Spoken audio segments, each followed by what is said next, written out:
Good evening दोस्तों, एक बार फिर से स्वागत करते हैं आपके अपने यूट्यूब चैनल AMU क्लास के कला टेस्ट सीरीज के रात के 8 बजे के आज के इस वीडियो में।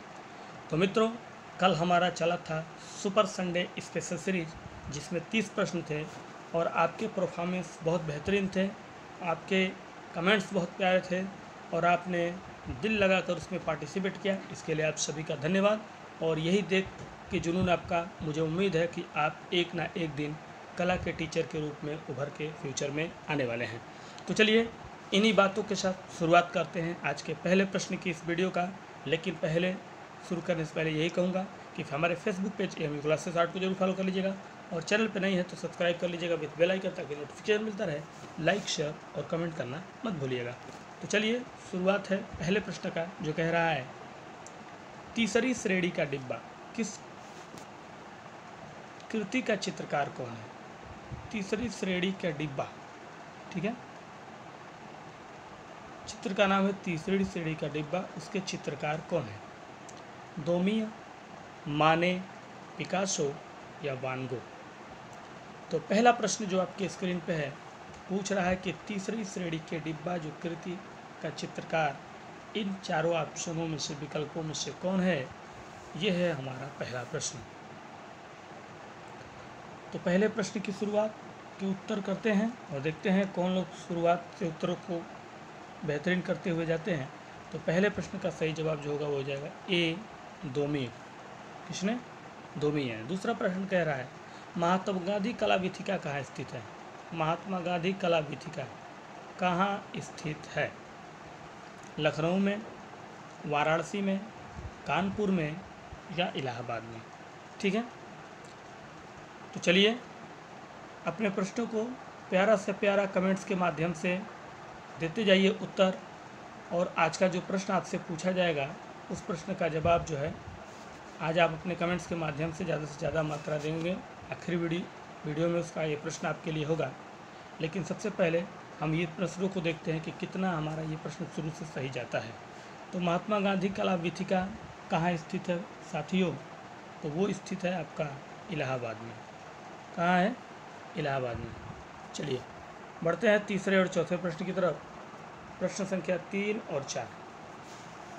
तीसरे प्रश्न का कहना है रुआ का गिरजाघर नामक चित्र निम्नलिखित कलाकारों में से किससे संबंधित है। रुआ का गिरजाघर, ये चित्र जो है किस कलाकार के द्वारा बनाया गया है, इसीलिए पूछ रहा है कि किस कलाकार से संबंधित है, यानी किस कलाकार ने उस चित्र को अपने हाथों से बनाया, सजोया। क्लोद मोने ने, कुर्बे ने, सेजा ने या शिवरा ने।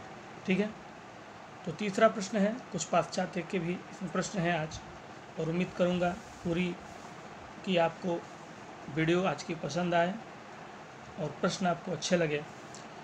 और कल भी कई लोगों ने जो है राजस्थान RPS से संबंधित प्रश्न किया था कि सर एलिजिबिलिटी। तो एक बात बता देता हूँ, ये जो लेक्चरार की भर्ती आई है, जिसको PG मांग रहा है, PG, उसमें सिर्फ PG ही होना चाहिए।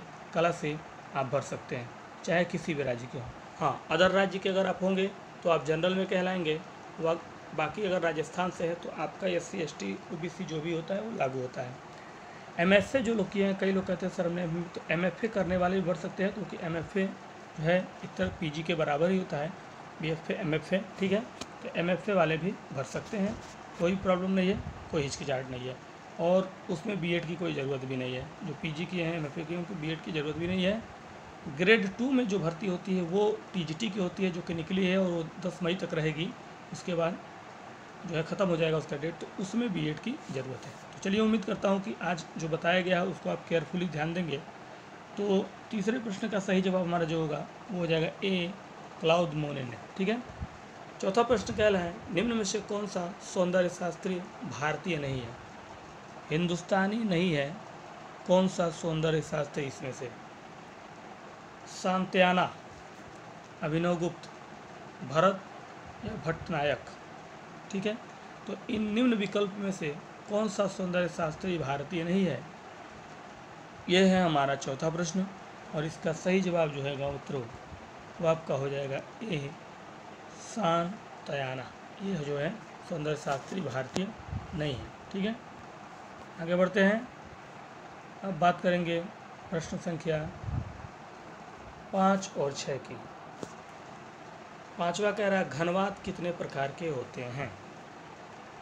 जो घनवाद होता है वो कितने प्रकार का होता है, 2, 3, 4 या 5।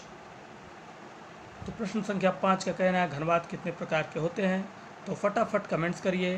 टीजीटी, पीजीटी दोनों चीज़ें जो है राजस्थान के आरपीएससी में आ चुकी हैं, और बस आपको एलिजिबिलिटी है अगर तो कूद जाइए मैदान में। नौकरी ही लेना है तो किसी भी राज्य में ले लीजिए, कोई प्रॉब्लम नहीं है। वहाँ रह के अपने जो है नौकरी को संवारिए और अपनी एक नई पहचान बनाइए मित्रों। तो बताइए घनवाद कितने प्रकार के होते हैं। तो पांचवें प्रश्न का सही जवाब जो होगा वो हो जाएगा ए, 2 प्रकार के। संश्लेषणात्मक घनवाद और विश्लेषणात्मक घनवाद, 2 प्रकार के घनवाद होते हैं। एक को कहते हैं संश्लेषणात्मक और दूसरे को कहते हैं विश्लेषणात्मक। ठीक है। अगला प्रश्न है प्रश्न संख्या 6। प्रोफेसर रामचंद्र शुक्ल जाने जाते हैं। प्रोफेसर रामचंद्र शुक्ल क्या पारंपरिक चित्रकार के रूप में जाने जाते हैं, या समीक्षावादी चित्रकार के रूप में जाने जाते हैं, या समीक्षक के रूप में जाने जाते हैं, या फोटोग्राफर के रूप में जाने जाते हैं। तो किस रूप में जाने जाते हैं प्रोफेसर रामचंद्र शुक्ल, यह है हमारा प्रश्न संख्या 6। तो चलिए मित्रों फटाफट कमेंट्स बॉक्स में कमेंट्स करते जाइए और अपने प्रश्न के उत्तर को देके आज देखिए क्या है आपका टेस्ट सीरीज का परफॉर्मेंस। तो 6 नंबर प्रश्न का सही जवाब जो होगा वो हो जाएगा बी, समीक्षावादी चित्रकार के रूप में हम प्रोफेसर रामचंद्र शुक्ल को जानते हैं। अब बढ़ते हैं हम 7वें और 8वें प्रश्न की तरफ। प्रश्न संख्या 7 और 8 आपके स्क्रीन पे है। 7वें प्रश्न का कहना है कि निम्नलिखित कलाकारों में स्वच्छंदतावाद से किसका संबंध है। स्वच्छंदतावाद से रिलेशन जो है किस कलाकार का, इसमें से पिकासो का, बेर्निनी, वर्मियर या देला का। ठीक है। तो वो कौन था पाश्चात्य कलाकार है मित्रों जिसका संबंध है आपके स्वच्छंदतावाद से। यह है हमारा आज का 7वां प्रश्न, और 7वें प्रश्न का सही जवाब जो होगा वो हो जाएगा डी, देलाका का। 8वां प्रश्न कह रहा है मोनोक्रोम क्या है। व्हाट इज़ मोनोक्रोम, क्या है मोनोक्रोम। रंगों की विभिन्न तान है, एक ही रंग की विभिन्न तान है, 2 रंगों का मिश्रण है, या रंगों का गाढ़ापन है। किसे कहते हैं मोनोक्रोम। आपने सुना होगा मोनोक्रोम विधि, उसी की बात कर रहे हैं। मोनोक्रोम आखिर है क्या। ठीक है। तो ड्रॉप करते जाइए प्रश्न के उत्तरों को। फेसबुक पेज को जरूर फॉलो करिएगा AMU क्लासेस 8। और अगर किसी भी तरह का कोई प्रश्न में डाउट हो या किसी भी तरह का कोई सवाल हो तो जरूर अपने कमेंट्स में कमेंट्स करिएगा। 8वें प्रश्न का सही जवाब जो होगा वो हो जाएगा बी, एक ही रंग की विभिन्न तान। क्या है मोनोक्रोम, एक ही रंग की विभिन्न तान। बढ़ते हैं 9 नंबर प्रश्न की तरफ। प्रश्न संख्या 9 पहले देख लीजिए फिर नीचे चलेंगे। 9 नंबर प्रश्न कह रहा है अजंता के भित्ति चित्र किस माध्यम या विधि में निर्मित किए गए। जो भित्ति चित्र हैं अजंता के, उनका माध्यम जो है या विधि निर्मित करने का क्या है। तैल विधि है, जल विधि है, पेस्टल विधि है, या मिश्रित विधि है। तो प्रश्न संख्या 9 है, तो फटाफट चले जाइए। और एक हमारे सब्सक्राइबर भाई का सवाल था कि सर ये जो प्रश्न पढ़ाते हैं क्या वो TGT यूपी वाले में आएगा। तो उनको मैं बता देना चाहता हूँ TGT चाहे किसी भी राज्य का हो, राज्य चाहे कोई भी हो, कला का एक ही सिलेबस है मेरे साथी, किसी और का कोई नया सिलेबस नहीं बना है। क्योंकि मुग़ल काल का इतिहास कहीं और नया नहीं बना है, हर किताब में मुग़ल काल के इतिहास के बारे में है। तो हिस्ट्री चाहे यूपी का पढ़ें या बंगाल का पढ़ें, वहाँ भी हिस्ट्री का इतिहास वही पढ़ाया जाएगा, कोई दूसरी हिस्ट्री नहीं आएगी। ठीक है। तो कला किसी भी राज्य से बिलोंग करते हों, एक ही सिलेबस है, यही चीज़ें हैं वहाँ भी पढ़ने के लिए। तो इसलिए आप कला में जो कुछ भी पढ़ लीजिए वो सब आपके लिए एक तरह से कह लीजिए कि अभी कम ही है, चाहे किसी भी राज्य के लिए। तो इस मामले में बेहिचक रहिए कला के लिए और आराम से आप पढ़िए एंजॉय करके। तो 9 नंबर प्रश्न का सही जवाब जो होगा हो जाएगा डी, मिश्रित विधि। ठीक है। आगे बढ़ते हैं। प्रश्न संख्या आपका है 10 और 11। तो 10 का कहना है MF हुसैन को किस कला धारा के लिए प्रमुख रूप से जाना जाता है। MF हुसैन को कौन सी कला धारा के लिए प्रमुख रूप से पहचाना जाता है। परंपरागत, मुगल काल, समकालीन या आधुनिक। देखिए ये प्रश्न बहुत अच्छा है कि MF हुसैन जो है किस कला धारा के लिए प्रमुख रूप से उनको जाना जाता है, यानी उनकी पहचान किस कला की धारा से। इस प्रश्न का उत्तर देने से पहले कल प्रियंका मिश्र का जो है कमेंट्स पढ़ूंगा। बड़ा काफ़ी लंबा कमेंट्स प्रियंका जी ने जो दिया था कि सर मेरी आंखें ठीक नहीं है। तो प्रियंका जी, मैंने आंखें सही है मेरी, मैंने आंखों के बारे में आपके कमेंट्स नहीं किया था। इसके लिए आप जो है आपने जो मतलब निकाले, मेरे कहने का मतलब ये था कि अगर आपको साफ दिख नहीं रहा है तो हो सकता है आपके मोबाइल में, कभी कभी मोबाइल का जो टेम्पलेट लगा होता है वो काफ़ी जो है घिस जाता है स्क्रीन पे यूज करते करते। बच्चे भी कभी कभी यूज कर लेते हैं, लेकिन तो धुंधलापन हो जाता है, जिसके वजह से प्रश्न जो क्लियर मैं पढ़ा रहा हूँ वो प्रश्न धुंधलापन हो जा रहा होगा, जिसकी वजह से आपको क्लियर दिखाई नहीं देगा। तो मेरा मनसा ये नहीं था कि आपके आँखें में प्रॉब्लम है, मेरा कहना यह था कि हो सकता है मोबाइल का टच स्क्रीन प्रॉब्लम में हो। ठीक है, तो अच्छी बात है कि आपको मेरे जो है कमेंट्स मिले और आपने उसको पढ़ा, इसके लिए thank you very much Priyanka ji. तो इस प्रश्न का यानी 10 नंबर प्रश्न का सही जवाब जो होगा वो हो जाएगा डी। अब ध्यान से देखिए इस प्रश्न में, कितना अच्छा प्रश्न था ये। एम.एफ. हुसैन को किस कला धारा के लिए प्रमुख रूप से जाना जाता है। मैंने आपको पहले भी बताया था, कलाकार दो तरह के, अक्सर कई लोग कहते हैं कि सर आधुनिक और समकालीन। आधुनिक कलाकार और समकालीन में थोड़ा सा समकालीन जो होता है प्रेजेंट टाइम का जो हमारा कलाकार है इस समय का, वो समकालीन कैटेगरी में आता है। और आधुनिक में उससे पीछे के जो 60, 70, 80 के दशक, 90 उधर के जो कलाकार थे वो जो हैं अपनी कला की जो धारा उन्होंने दिया था वो आधुनिक कला में आते हैं। और समकालीन में जो प्रेजेंट के लोग होते हैं उनके लिए डिस्कस होता है। तो ये प्रश्न बड़ा बेस्ट है और बहुत ही वेरी इंपॉर्टेंट प्रश्न है अपने आप में, जरूर इस पर ध्यान दीजिएगा। ठीक है, आइए 11 नंबर प्रश्न कह रहा है, उत्तर प्रदेश के दृश्य कला गतिविधियों के लिए कौन सी सर्वोच्च संस्था है। यूपी के लिए दृश्य कला गतिविधियों के लिए सर्वोच्च संस्था के रूप में संगीत नाट्य अकादमी को जानते हैं, ललित कला अकादमी को जानते हैं, या राज्य ललित कला अकादमी, या राज्य संस्कृत केंद्र। तो किसे हम यूपी के दृश्य कला गतिविधियों के लिए सर्वोच्च संस्था के रूप में जानते हैं, यह है हमारा 11 नंबर प्रश्न। और इसका सही जवाब होगा मित्रों सी, राज्य ललित कला अकादमी। किसको? राज्य ललित कला अकादमी को। अब बढ़ते हैं 12 और 13 नंबर प्रश्न की तरफ। प्रश्न संख्या 12 और 13। 12वें प्रश्न क्या कह रहा है कि निम्नलिखित में से कौन सी कला दृश्य कला के अंतर्गत आती है। विजुअल आर्ट के अंतर्गत, जिसको आप दृश्य कला कहते हैं, दृश्य कला के अंतर्गत आती है काव्य कला, चित्रकला, संगीत कला या पाक कला। तो ड्रॉप करिए प्रश्न संख्या 12 का प्रश्न का उत्तर और आज के प्रश्नों को कमेंट्स के माध्यम से देखिए आउट ऑफ कितना आप इस प्रश्न के उत्तरों को ले जाते हैं। और आखिरी में आपका एक सवाल होगा जो आपके लिए होगा, जिसको आपको कमेंट्स करना है। तो सबसे पहले 12 प्रश्न हमारा जो पूछ रहा है कि कौन सी कला दृश्य कला के अंतर्गत आती है। तो मित्रों चित्रकला जो है वो दृश्य कला के अंतर्गत आती है। 13 नंबर प्रश्न कह रहा है सित्तनवासल गुफा किस राज्य में स्थित है। सित्तनवासल गुफा किस राज्य में स्थित है। मध्य प्रदेश में, तमिलनाडु, महाराष्ट्र या केरल। ठीक है, तो प्रश्न संख्या 13, सित्तनवासल गुफा कौन से राज्य में स्थित है। तो मित्रों सित्तनवासल गुफा जो है वो आपकी तमिलनाडु में स्थित है। तमिलनाडु के पुट्टुकोई एक जगह है, वहाँ पे सित्तनवासल की गुफा मौजूद है। ठीक है, अब बढ़ेंगे हम प्रश्न संख्या 14 और 15 की तरफ। 14 नंबर और 15 नंबर देखिएगा। 14 नंबर कह रहा है महान कला प्रेमी राजा उमेश सिंह यानी 1771 से 1820 के समय में किस शैली में कार्य हुआ। यानी महान कला प्रेमी थे राजा उमेश सिंह के समय में किस शैली में, यानी किस शैली में उनके समय में कौन सी शैली थी जिसमें कला में बेहतरीन कार्य हुआ, जिसमें महान कला प्रेमी थे राजा उमेश सिंह शासक के रूप में। बूंदी शैली, कोटा शैली, कांगड़ा शैली या मुगल शैली। तो ये प्रश्न है 14 और प्रश्न नंबर 14 का उत्तर आपको कमेंट्स के माध्यम से देना है। Facebook page AMU classes art को हमारे साथियों आप लोग हमेशा देखते हैं वीडियो को, मैं चाहता हूं कि ज़रूर उसको फॉलो कर लें।